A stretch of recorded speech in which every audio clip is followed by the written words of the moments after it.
Hello and welcome to Paradigm Playbook, a podcast for entrepreneurs in the business of sports.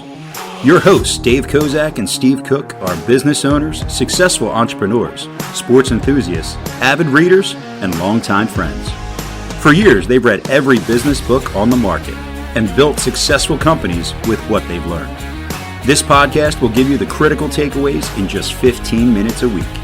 It's a quick and easy playbook for building a winning sports business. And now, here are your hosts, Dave and Steve. Paradigm Playbook offers business, reset, and expansion expertise. Visit ParadigmPlaybook.com to see how we can assist you. Hey, everybody. Welcome back to Paradigm Playbook's podcast. I'm your host, Dave Kozak, alongside my co-host, Mr. Steve Cook. Good morning, David. Sir, how are you? I'm good, other than the cold weather outside that I've been constantly complaining about and got reminded it's good for business. So yeah, I learned something already today. Yeah, see, it's been a good conversation. So today we want to bring the topic from last week, which is really understanding finances, into the next step, which is how to use that understanding, apply that understanding, grow, scale, acquire, whatever it may be, your business. And then I think to tie it all back together, Steve, is like trying to simplify the metrics that you measure regularly so that you're not constantly having to go through the books, right? Meaning, and I say that sort of tongue in cheek, you should always be in the numbers, but I think you can cause death by 1,000 cuts with yourself if you spend too much time worrying about too many numbers, trying to focus on all of them instead of the ones that really matter. So, Steve, that gets back to one of your favorite subject matters, which is the key performance indicators, or the KPIs, right? Mm-hmm. So talk to us on your side. You know, we talked about your price increase and always increasing one thing or the other. When you are looking at your business, right, what measurables are you paying attention to every day, every week, every month? And like, how does that expand? It's interesting. So this ties back to your mindset of process. So everything's a process. So we have a process where we track by revenue stream daily gross revenues. Okay. And probably gross revenue is the easiest track. You know, it's the cash register total. It's totaling up these things. Yeah. Most computer, cash register, whatever your system is, you're doing the allocation to revenue stream at the point of sale. Yeah. So that's all taken care of. So they're the numbers that we look at. So if we have a batting cage number, so they are numbers that I look at daily. Okay. So it's like 2 days ago, I can say we had the best hourly rate for batting cages ever in 20 years. I didn't have to look it up. It just came to me. I know what those numbers are. So I think that's number one. Gross revenues, top of mind all the time. The issue is when you get too enamored with gross revenues and you don't start drilling it down. So the two numbers that I'll go down from that, one takes a little bit of time and one takes a lot of time, is the gross profit, net profit. Okay. So they're the next two. So you want to take a minute and differentiate gross profit and net profit, and then we'll dig into how we're going to use each of them. Okay. And so in my business, little different structure, right? We have an indicator that is not to a allocation of square foot or something like that, where we have to measure obviously the gross profit. All of that stuff comes into play, but what we focus on is we have a really solid number of the amount of people that are interested in our business that become clients of our business, that then do the full kind of gamut of business offerings or buy the full gamut of business offerings we have. So we measure people walking in the front door because I know that a percentage of those people are going to do A, B, C, and D, and I know the percentages all the way down that line. So if I measure on a regular basis the people walking in the front door, or whatever the attraction model is, I use the front door as an easy example, I can see the health of all the other parts, or at least have that sort of knowledge of health of business. Now, in reflection to that, on a weekly basis, we're looking at those numbers. And so if those numbers are good, what we're managing is the alignment of the other numbers, right? So let's say we have 100 people walk in and the conversion rate on those walk-ins slips in a particular week. Well, what happened? Was it people weren't showing up? Was there a weather event? Was there something that caused that? If we can't justify phase one, then we dig into phase two. We dig into phase, and we go deeper and deeper. So we use the forward-facing indicator, which is knowing our amount of people walking in the front door. It's either we use the red light, green light, yellow light. Mm-hmm. If it's green light, move on. We're doing what we're supposed to do. If it's yellow, okay, was it a fluke? If it's red, hey, tap in. Let's dig into the numbers beyond that. So, let me ask you a question. Sure. So you have two different numbers that you're talking about, in the front door and then conversion. Yep. So 2 KPIs, easy to track. Yep. Is ownership of that KPI differentiated between, let's say, walk in the front door, marketing owns that KPI. Mm-hmm. Conversion, sales owns that KPI. Yep. Profitability, maybe operations owns the profitability of that KPI. So you have 3 different KPIs that have to fit together like a puzzle. Yep. But you have different ownership of each one. Yeah, and we have a meeting once a week we call the directors meeting, and where all of the directors of each of the departments come together with the owners, and then we have that conversation. Hey, what happened? If we identify something that, what happened? Was it operational? Operations, tell me what you saw. Was it sales? Hey, sales manager, tell me what you're feeling. Oh, marketing, tell me, did we have a Facebook issue? Did we not put as much money towards our advertising as we historically did? And so having all of the members and all of the owners of the KPIs, right, that are they're one true indicator, but their 3 KPIs are being measured in different areas, right?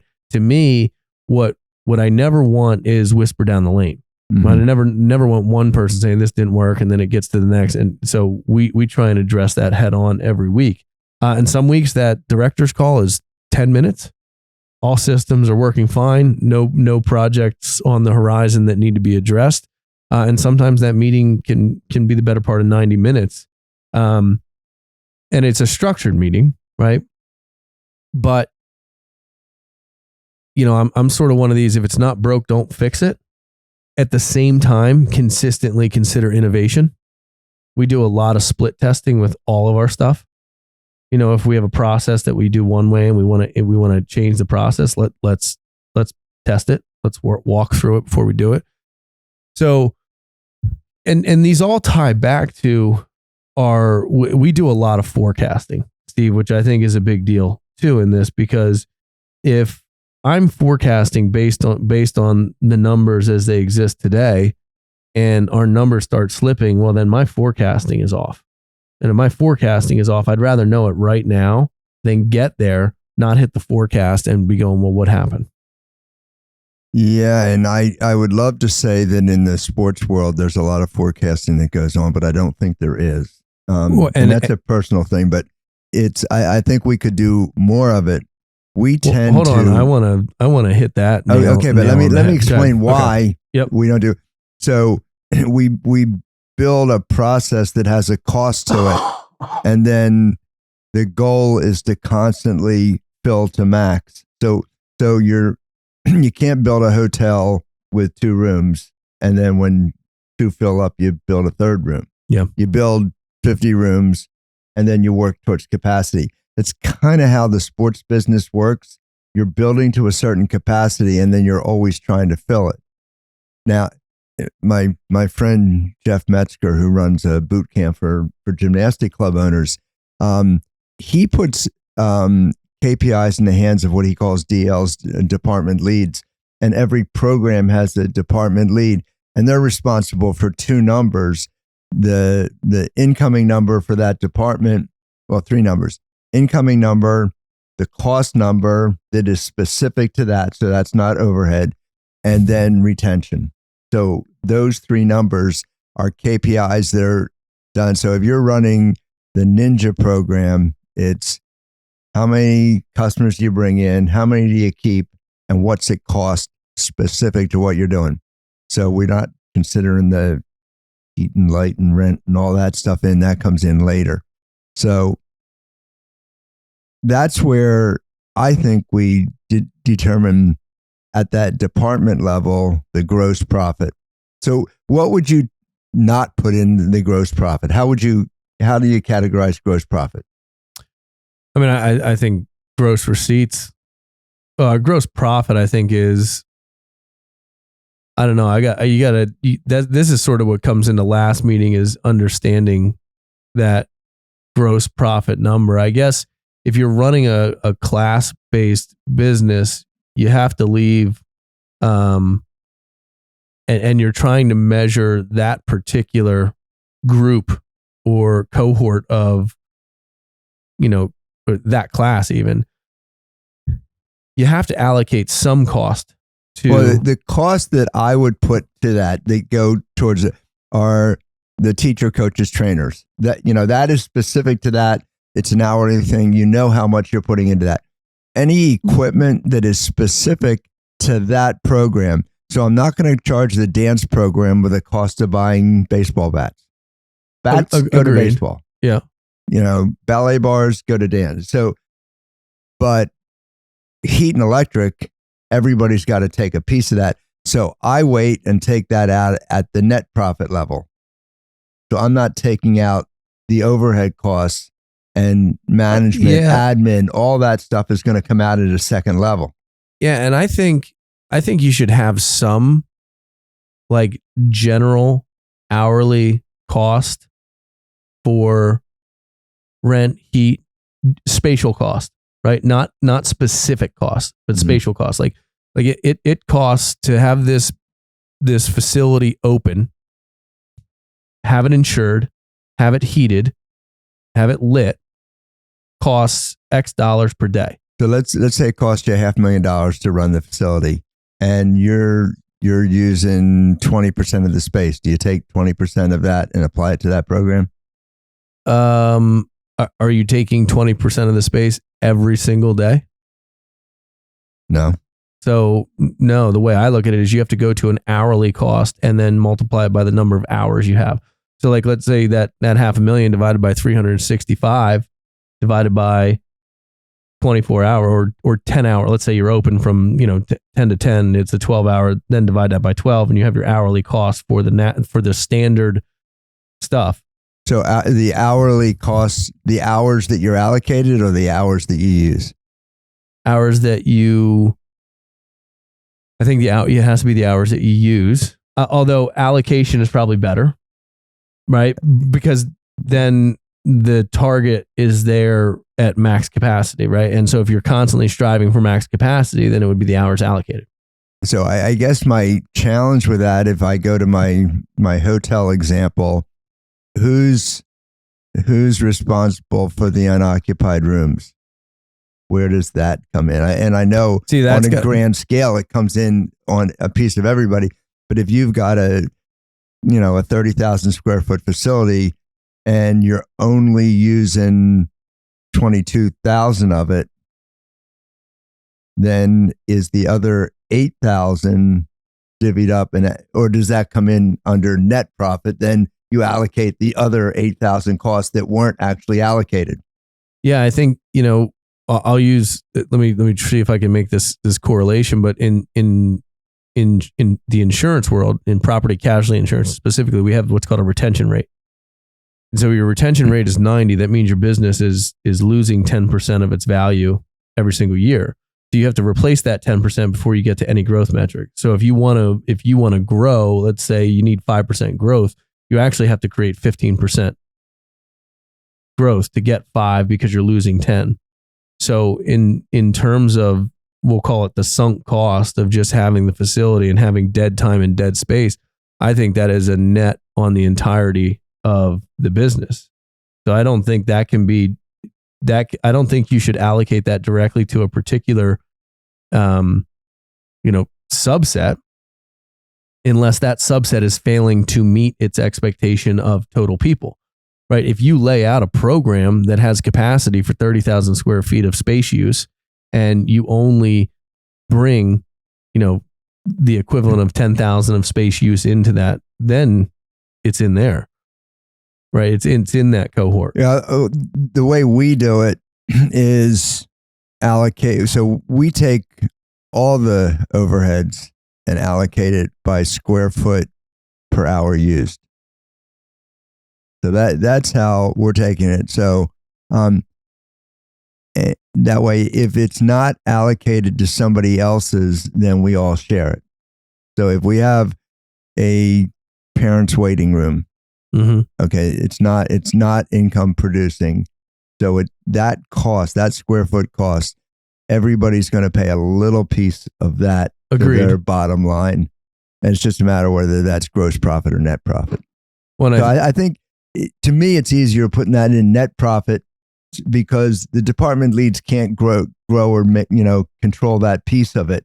So you as the GM of the whole facility are going to go in there and renegotiate a lease or put a coffee vending machine in to drop the cost of the waiting room or something like that. You can control. They can't control it if they're running. Department lead can't do that. So Paradigm Playbook offers business, reset, and expansion expertise. Visit ParadigmPlaybook.com to see how we can assist you. Yeah, and I think this is where you have to figure out what's easiest and best for your particular facility, right? Yours is sort of this unique, super hybrid environment where you have the pure athletic space. You have two pure athletic spaces. One's more tailored towards baseball, but can be used for other, right? Mm-hmm. Then you have the open gym space, which can be used for volleyball, basketball, Zumba classes, whatever else comes in there. Then you have, the golf, the laser tag, the party rooms, and things like that. So you can't assume that you're going to have the party rooms filled during, let's say, school hours, right? Because now, could you do something else? I know you've done book clubs in there and things like that have done it, right?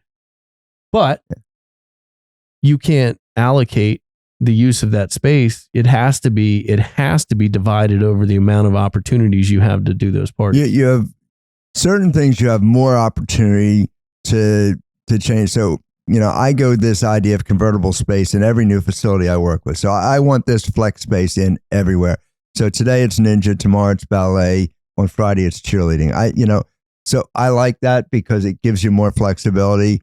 When you go to like our laser tag arena, it's laser tag. When 100%. It's not laser tag, it's unoccupied laser tag. Yeah. So that laser tag has to pay for that space 100% of the time because I can't do anything else with it.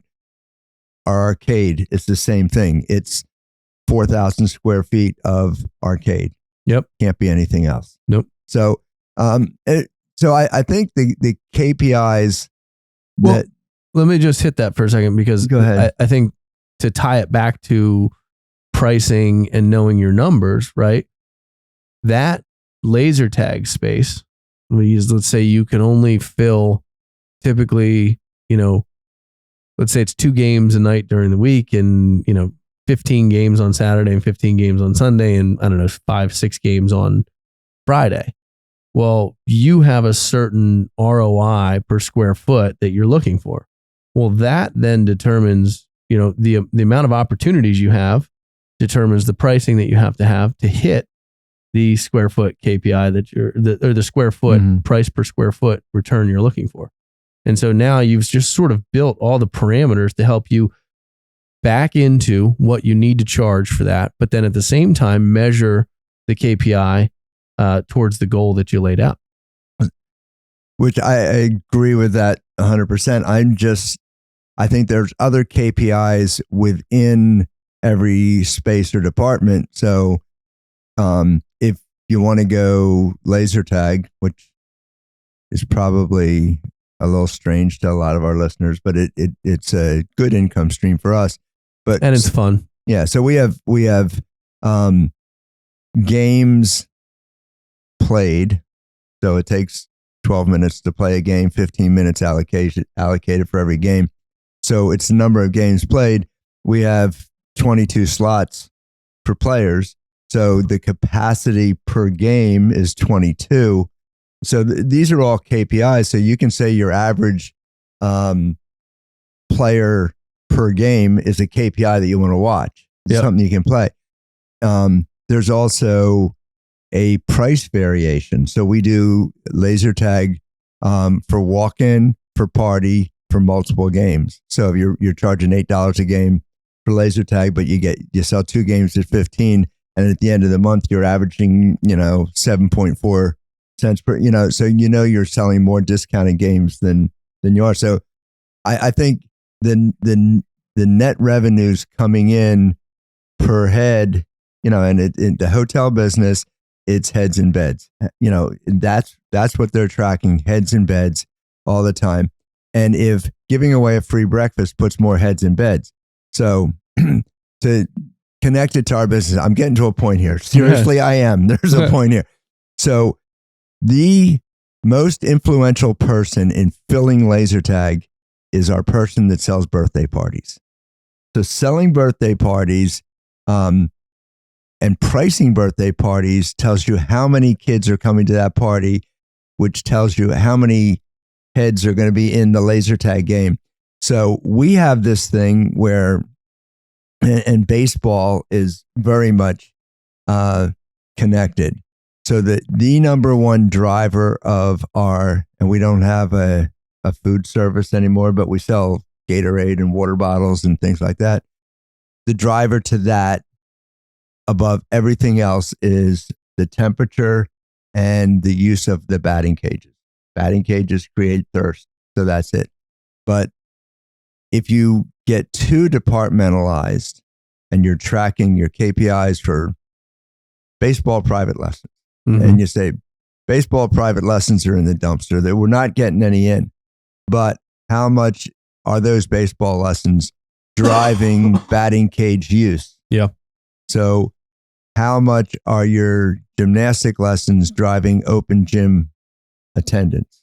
So I think there's, and I don't have a good answer to this, but there's some KPI that gives you your connecting forces.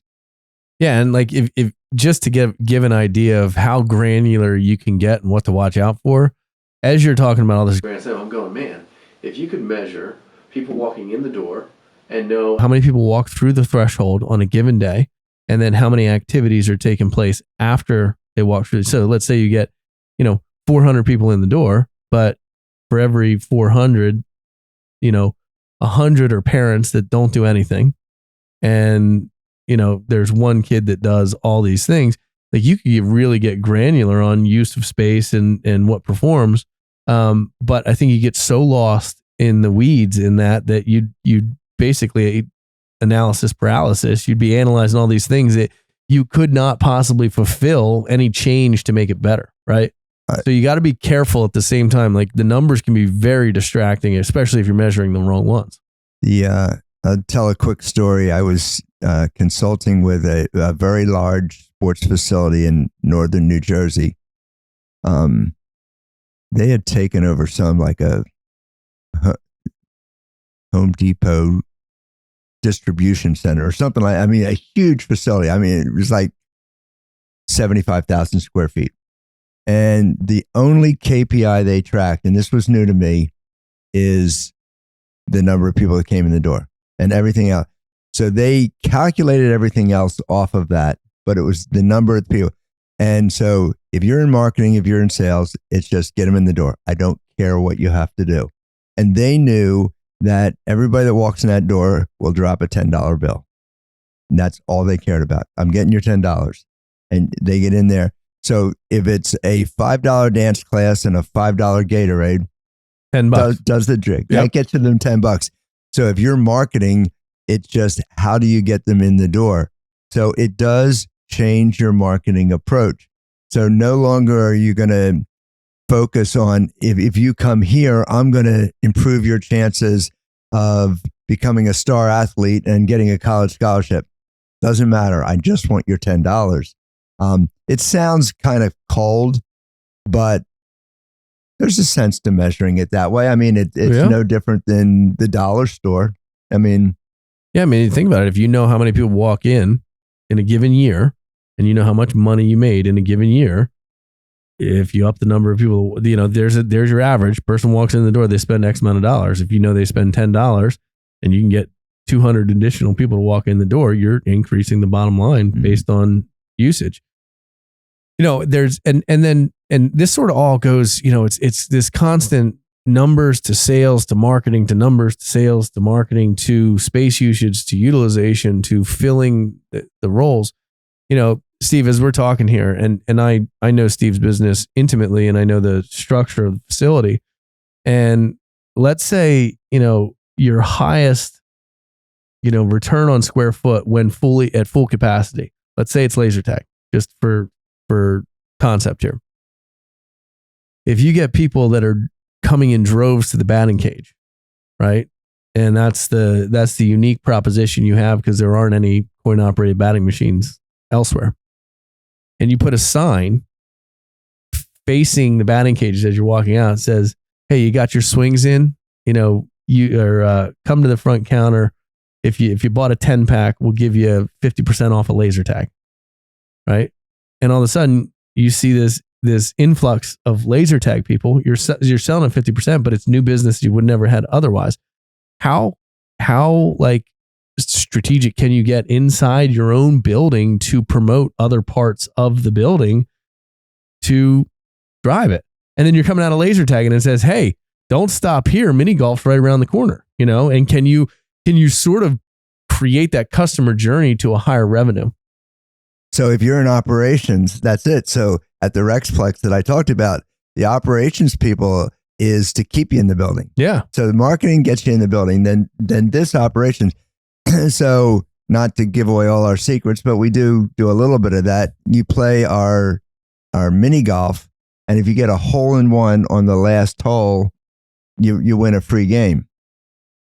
And so we have kids come up all the time, says, and I used to have a buzzer on it that went off when you won a free game, and the buzzer stopped, and all of a sudden I realized that we were having more free games won because a kid come up and say, "Oh, I just got a hole in one on there, but the buzzer didn't go off." Well, our attitude is, "Well, I believe you. There's a free game. That's good." So the kids started learning that it's a free game. Now, reason I don't care is nobody plays mini golf by themselves. So I don't care about giving it's the BOGO. You make your price and you give one away. It's why when we do a pitching clinic, at the end of the clinic, everybody gets one batting token, because nobody hits one round in the batting cages. So it puts them into play. So that inner business marketing that you're talking about, now we haven't transitioned batting cage to laser tag. So I got to think about that one. Yeah, but there's nothing to say it can't be done. But if you don't have multiple revenue streams and you're not tracking multiple revenue streams within your business, then that's a tougher sell. Correct. So, we do it all the time. It's the easiest one is we do birthday parties. But if birthday parties are still exactly the same as what you're getting in a dance class, and now you have a dance party, it's harder. But if you do your party here, you also add in balloon volleyball, then, it's different. So, and guess what? Your name was drawn, you win a free birthday party. When's your birthday? So a free birthday is a good thing, because it's the cheapest marketing there is. If you want people in the door, that does it. And then again, the free birthday is the room rental is free and the drinks are free, let's say. Right. But hey, that money you were going to use for that rental and those drinks, well, hey, do you want to add on laser tag? Do you want to add on mini golf? Do you want to add it? And so now, and for every child that party brings in is another opportunity for another child to have a party, and the exposure and that whole thing. So again, I don't want to get too distracted on. Yeah, we're getting a little bit into the marketing side of it. It's so related. I mean, it is really the idea. If you know your numbers, then you can make those strategic decisions. Yeah, I think that's the point of today's conversation, is knowing those numbers and what numbers do you know. And I always go back to breaking the numbers down as far as you can. So we don't track a vending number. We track, you've seen my candy machine, so I track that machine specifically. I have massage chairs. I track that as a separate number, and I know the revenue coming in from the massage chairs. And a lot of sports people are laughing at me right now, which is okay, but parents have to do something. And so if you have 10 parents there, but 2 of them are paying to sit in the massage chairs, and the answer I get all the time is, well, no one's going to pay to sit in that and make that chair jiggle. Trust me. Well, they do. Why do you think they're in airports, Yeah. right? I mean, And I think I've seen Dave in that chair. I might have sat in there once or twice. You're waiting around. The kids are running around the arcade. The funniest thing, quick story, a kid the other day, the kids are always begging as they walk out. They did a hitting lesson and now they're begging to go in the arcade or whatever. And I hear a 6-year-old kid, Mom, but I need a massage. I thought, I've never heard a 6-year-old say that before. Yeah, well, that's society for you. It was kind of fun. So know your numbers. I could talk about this for forever. Yeah, and I think the idea is to get to the easiest trackable number that you have kind of control over, right? And if you're doing that from a KPI standpoint, and you understand the flow and the chain to the bottom line, I think you can influence things without having to get super granular every single day, because you can analyze numbers 17 different ways, make them sound good, make them look good, and all of a sudden the bottom line isn't good. So be careful. If you understand the business model that you run, you understand the objective you're trying to achieve, you can relate to the specific measurables you really want to measure and influence. The one last thing I will add about the numbers is, and you brought this up pre-podcast today about, winter being the best time for batting cages, and it is. But knowing numbers based on seasonality, months, special days, I can tell you Martin Luther King Day is one of the 3 best batting cage days of the whole year. Yeah. And so those are days that I know, and we get it down to where I can tell you on Martin Luther King Day from 10 a.m. to 2 p.m., we bring in 80% of our revenue in the batting cages. Wow. And people say, well, why aren't you open at night? We have been, and we've tracked that. So at certain points, so that's how you apply. So if you know your numbers, then you can apply it to your marketing, to your staffing, to your advertising, to your space allocation, hours of operation. You can use those numbers in so many ways. And I'll finish off with saying the numbers that are best to have are the ones that are the easiest to get and to know. So if someone says to you, what's a good batting cage day, and you don't know, then it's not one of your numbers. So you have to know your numbers. And I'm not sure whether it was Gino Wickman or who, but that talked about, knowing your numbers. Yeah. Yeah. So it's good stuff. I'm not sure who it was either, but it's vitally important. So hopefully this was helpful, guys. If you enjoyed the conversation today, please like, share, and subscribe to the podcast.